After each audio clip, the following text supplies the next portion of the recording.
नमस्कार दोस्तों, आपका स्वागत है ज्ञान दृष्टि में। दोस्तों, नाइजीरिया के उत्तर मध्य राज्य में हुए हमले में अब तक 160 लोगों की मौत हो गई है। एक स्थानीय अधिकारी ने सोमवार को बताया कि रविवार को सैन्य गिरोहों, जिन्हें स्थानीय लोग डाकू कहते हैं, उन्होंने विभिन्न समुदायों पर हमला किया था।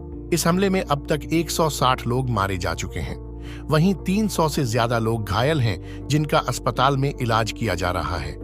मीडिया रिपोर्ट के मुताबिक हमलावरों ने मध्य नाइजीरिया में घरों को आग भी लगा दी थी। स्थानीय सरकारी अधिकारियों ने सोमवार को कहा कि सशस्त्र समूहों ने मध्य नाइजीरिया में गांवों पर सिलसिलेवार हमलों में कम से कम 160 लोगों की हत्या कर दी है। कई वर्षों से धार्मिक और जातीय तनाव से जूझ रहे इस क्षेत्र में रविवार शाम को सेना द्वारा बताए गए शुरुआती आंकड़ों की तुलना में मरने वालों की संख्या में भारी वृद्धि हुई है, जिसमें केवल 16 लोगों की मौत हुई थी। पठारी राज्य के बोक्कोस में स्थानीय सरकार के प्रमुख सोमवार कसाह ने एएफपी को बताया कि शनिवार की शत्रुता सोमवार तड़के तक जारी रहने के कारण कम से कम 113 लोगों के मारे जाने की पुष्टि हुई है। कसाह ने कहा, सैन्य गिरोहों ने कम से कम 20 विभिन्न समुदायों में हमले किए और घरों को आग लगा दी।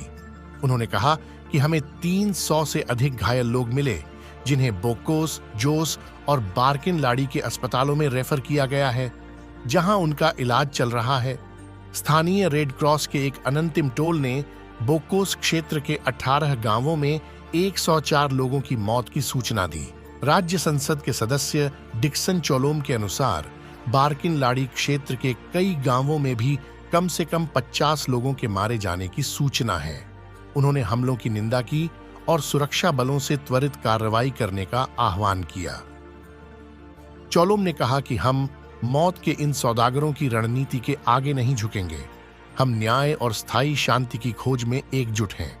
स्थानीय अध्यक्ष डेंजुमा डाकिल के अनुसार बोकोस क्षेत्र में शुरू हुए हमले पड़ोसी बार्किन लाड़ी तक फैल गए, जहां 30 लोग मृत पाए गए। रविवार को पठार राज्य के गवर्नर कालेब मुतफवांग ने हिंसा की निंदा की और इसे बर्बर, क्रूर और अनुचित बताया।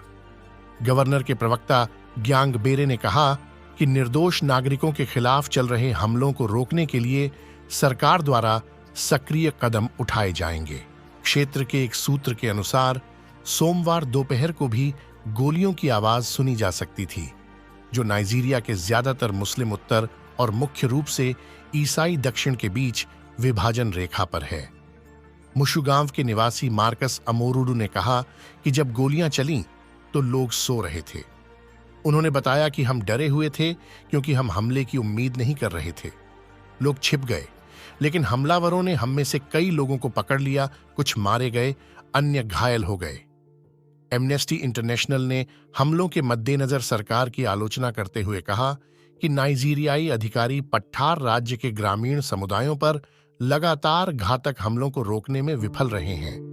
उत्तर पश्चिम और मध्य नाइजीरिया लंबे समय से जंगलों के भीतर स्थित ठिकानों से सक्रिय दस्यू मिलिशिया द्वारा आतंकित है और निवासियों को लूटने और फिरौती के लिए अपहरण करने के लिए गांवों पर हमला कर रहे हैं। तेजी से जनसंख्या वृद्धि और जलवायु दबाव के कारण खानाबदोश चरवाहों और किसानों के बीच प्राकृतिक संसाधनों के लिए प्रतिस्पर्धा तेज हो गई है, जिससे सामाजिक तनाव भी बढ़ गया है और हिंसा भड़क गई है।